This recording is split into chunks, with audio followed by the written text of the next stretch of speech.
তুমি কি জিন চালান করে তোমার কাজটা করবে ভাবছো? আগে তো জিন সম্বন্ধে কিছু জানো? তাহলে শোনো, প্রতিটা জিনের একটা রাজা আছে, আর সেই রাজা হলো ইবলিশ।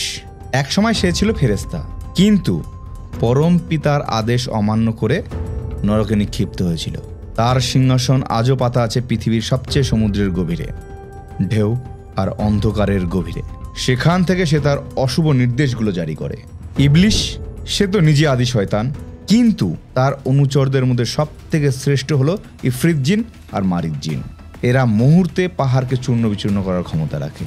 এদের মূল কাজই হলো মানুষকে বিপথগামী করা।